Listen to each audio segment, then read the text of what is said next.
Hey everyone, welcome to the very first episode of MindClash. I'm Alex, and today we're going to talk about someone who has become one of the most listened to and most polarizing voices in the French climate and energy debate, Jean-Marc Jancovici. He's a mining engineer, the head of the Shift project, a French think tank, and he has been teaching at the Paris School of Mines for years.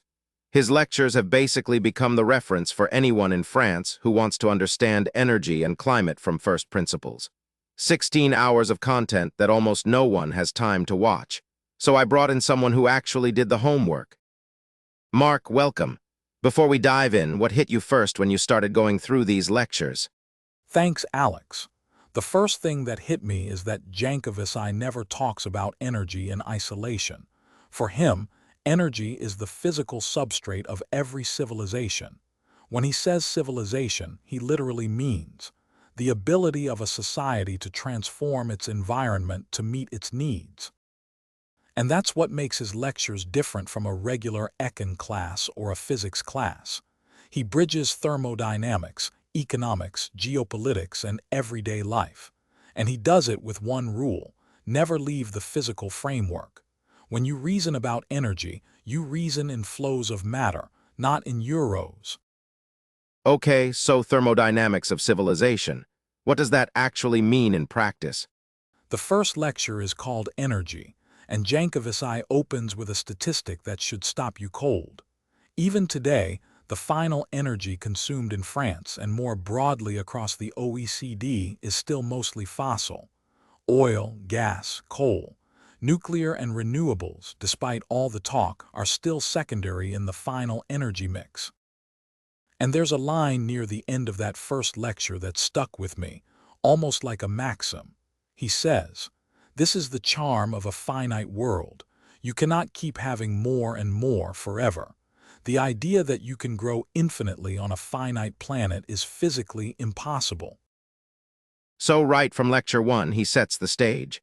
Material growth without limits is a physical myth. Exactly. And lecture 2 on fossil fuels, he goes deeper with the oil numbers. And there's another stat that hits hard. 98% of global transport runs on oil. Not 80, 98. When we talk about globalization, we are concretely talking about the age of oil. He puts it himself. Oil is, by essence, the energy of globalization. There is no globalization without oil. And peak oil. He talks about that how exactly? Because it's a term you hear all the time, but often pretty vaguely. Jancovici frames it as a question of geophysics, not opinion. The real question is, when does global conventional oil production plateau and then decline? Because we've already found the easiest fields and the new ones are more expensive to extract. And he points out that OPEC is not a neutral actor. It's a cartel. So we cannot rely on the market to self-regulate. Wait, on oil and transport, you said 98% just now. Is that really 98? Not 80, not 92? 98%. And that figure, Jancovici hammers it in lecture 2. He says oil has such a superior volumetric energy density compared to other energy sources that it's unbeatable for transport. To fly a plane, to run a cargo ship across the ocean, you simply don't have an alternative today at industrial scale. Kerosene is refined oil. Marine diesel is oil. When you see a container ship on the high seas, you're watching oil at work, nothing else. And that's why getting off oil is a massive logistics problem, not just a problem of willpower. And that's actually a point where Jankovici's critics say he underestimates the speed of innovation. Batteries are improving, hydrogen is coming, and so on. That's a fair criticism, and I'll come back to it in the analysis section. But for now, what you have to take away is that for Jancovici, the point is not that we can't innovate. It's that we cannot do it fast enough at planetary scale to replace the entire existing system. And every year we don't do it, we dig the physical debt deeper. That is his lens. And he insists on something most commentators miss. In Europe, fossil fuel supply is already in structural decline, not because of climate policy, because of geology. The North Sea oil fields, for example, are running out. We've passed the peak for European conventional production, and we don't talk about it nearly enough. That's a point I had never heard stated so clearly. The fact that the end of oil is not just a question of political will, but already, in Europe, a physical reality. And that's what makes Jancovici so valuable. He shifts the debate. Instead of asking whether we want to get off oil, he asks, will we still be able to get any? And those two questions lead to very different policies. Okay, so we have the physical framework. Let's move to climate. What is Lecture 3 actually about? Lecture 3 is the first part of climate change, and Jancovici opens with a reminder that everyone has heard, but that he treats with unusual rigor. The Paris Agreement in 2015 is a political deal, but the physical problem is the concentration of CO2 in the atmosphere. And despite decades of international negotiations, that concentration keeps rising. He also makes a really useful pedagogical distinction. Climate is a statistical average over time and space. Weather is what's happening where you and I live tomorrow morning, and seasonal variation is not climate. So when a commentator confuses the two, it's either incompetence or manipulation. He's pretty blunt about that. And he hammers, I imagine, on the inertia of the climate system. On methane emissions, I saw a quote from Lecture 3 that made me smile. Can you bring it up? Yes, that's the line he drops when he talks about livestock. He says, cows are superior to you and me. They have 4 stomachs instead of 1. And the reason it's funny is that he uses it to explain something serious. Ruminants, because of their specific digestion, produce methane, which is a far more potent greenhouse gas than CO2 in the short term. So when we talk about emissions, we're not just talking about cars and power plants. We're also talking about what we eat. And here's the interesting thing about Jancovici. He doesn't moralize. He just lays out the number and lets everyone do their own math. That's so typical of his teaching style. No moralizing, just physics. And I think that's why he makes people uncomfortable. Because once you have the numbers, you can't really pretend you don't know. Yes, and that's probably the most important point to understand why we're in a tough spot. Once CO2 is in the atmosphere, its decay time, meaning how long it takes to be naturally removed, is extremely long. We're talking centuries, even millennia. So even if we stopped all emissions tomorrow morning, the effects would keep showing up for a very long time. So we've already triggered a process whose end we won't see in our lifetime. That's dizzying. Exactly. And it's also why he insists we have to act now, not in 20 years. Every ton of CO2 emitted today is a ton that's going to stay in the climate system for a very long time. And Lecture 4 on consequences confirms it. He cites the example of summer 2003, the famous European heat wave. He says, in a few decades, what was exceptional in 2003 will become the normal summer. 50% of summers will be hotter than that one. And the worry about ice sheet melting, does he address that? Yes, and there's a word he uses that stuck with me. He talks about self-acceleration. Once an ice sheet starts melting, the process self-accelerates. Why? Because white ice reflects solar radiation. When it disappears, the dark ocean or land beneath absorbs more heat, which speeds up the melting around it. It's a positive feedback loop. And that's the kind of dynamic where, once you trigger it, you really can't stop it. So to sum up, the takeaway from the climate block is, it's already underway, the inertia is long, and some dynamics are self-reinforcing. Not the most optimistic picture. No, definitely not. And Jancovici owns that pessimism. But he doesn't stop there, thankfully. Otherwise, it would just be depressing. And that's where he gets into the solutions block. Right, what solutions does he propose? And is he pro-nuclear, as people often say? Yes, he's clearly pro-nuclear, but not for ideological reasons, for thermodynamic ones. Lecture 6 is entirely dedicated to that, and the first thing he does is demystify it. He says, a nuclear power plant is basically a fancy kettle. The idea is to heat water with the heat from fission and spin a turbine. It's 19th century physics, ultimately. And the energy density argument, that's a big one, right? Yeah, it's probably the most counterintuitive number in the whole course. Nuclear energy has an energy density about 1 million times higher than chemical energy, which means 1 gram of uranium produces as much energy as 1 million grams. That's 1 ton of oil. It's mind-bending. And that's why we were able to make bombs with it. And that's also why nuclear plants are so compact. A few hectares against tens of thousands of hectares for wind or solar farms producing the same amount. It's a land-use argument, and in a country like France where land is scarce, that matters.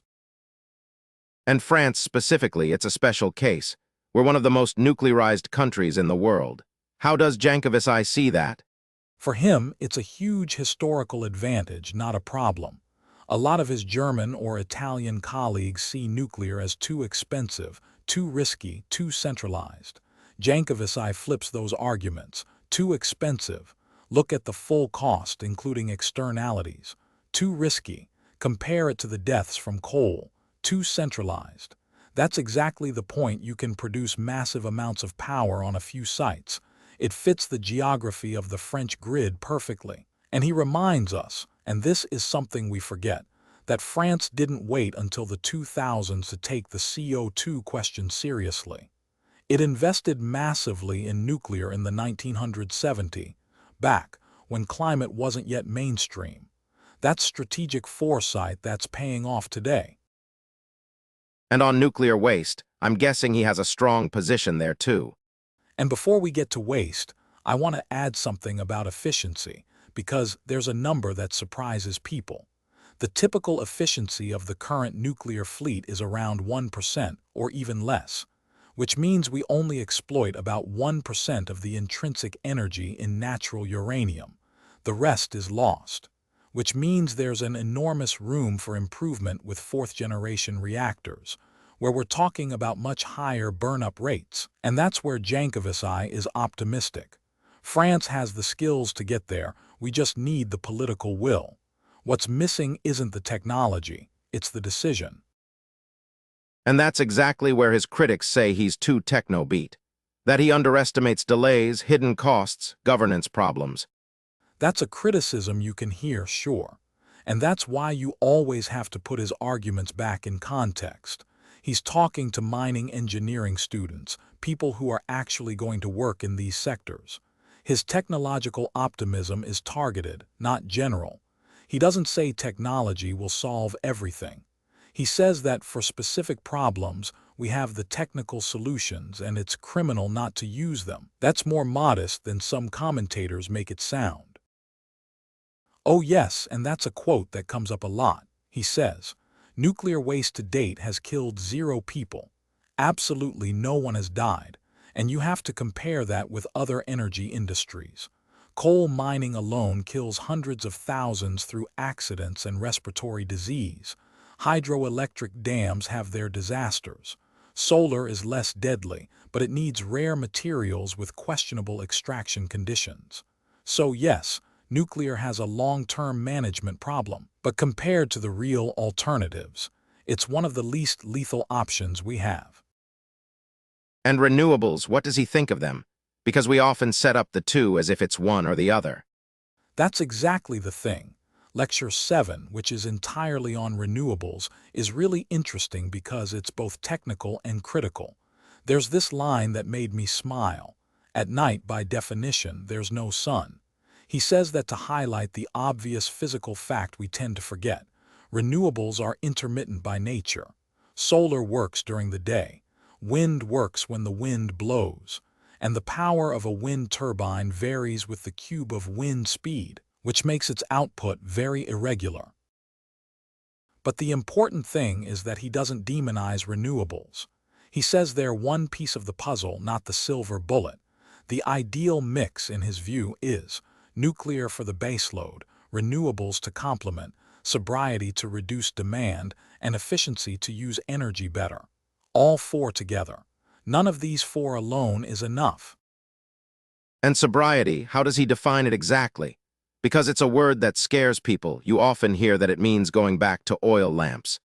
His definition is interesting. He says, sobriety basically is me self-imposing a limit on what I consume. It's not punishment. It's a collective choice to do more with less.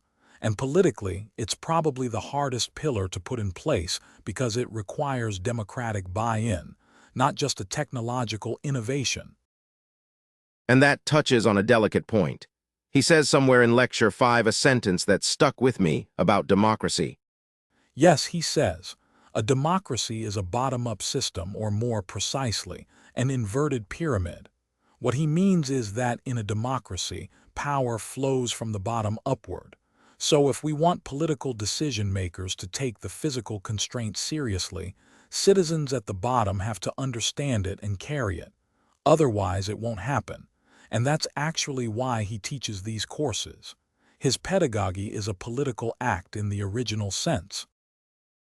So he's betting on educating citizens to make things move. That's a bet that might seem slow, but it's consistent with his vision. Exactly. Okay, and to come back to your original question, Alex, about what to take away from these 8 lectures, I'd say there are 3 things that really stick. First, the physical framework comes first. Energy is matter being transformed.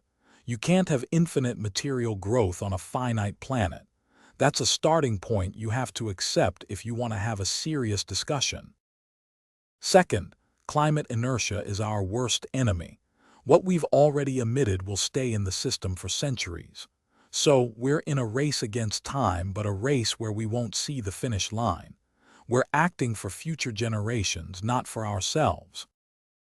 And third, there is no single solution. It's a mix: nuclear, renewables, sobriety, efficiency. None of these 4 is a panacea. It's a package deal. And you have to accept that because it means you can't just rely on one angle of attack, whether it's techno-optimist or radical degrowth. And here's the question that might ruffle some feathers. Isn't Jancovici a bit too techno-pessimist? Or said differently, doesn't he underestimate humanity's capacity to adapt? That's a fair criticism, yes, and I think you have to take it seriously. First, he reasons mostly from France and the OECD. India, Africa, large parts of Asia, he talks about them little. And yet that's where a big chunk of the next decade's energy growth will happen. Second, his bet on political rationality is strong. He assumes democracies will eventually choose sobriety. History shows that's not guaranteed. And third, he sometimes has a bit of contempt for low-tech, when well-designed low-tech solutions can play a role. He equates sobriety a bit too quickly with going backwards, when well-thought-out sobriety can actually be a sophistication. But at the same time, his strength is that he puts the physical constraints first, and that's an approach you can't dismiss. So in the end, what we take away is that Jancovici is a brilliant teacher, a rigorous thermodynamicist, and he's probably right about the framework. On the specific solutions, the debate stays open, and that's a healthy thing. Yes, and that's why his lectures are worth your time. Even when you disagree with him, you come out smarter, and that's not nothing. Perfect. Let's wrap it up there. Mark, thanks so much for this deep dive into Jankovici's lectures. For those who want to go further, we've put links to all 8 lectures in the description. It's open access content, and it's really worth your time. And for the next episode, we're switching to a different format. We're going to take 2 opposing visions on energy and have them talk to each other. Jancovici versus Amory Lovins, the American Pope of pure renewables. It's going to be electric. See you soon. See you next time.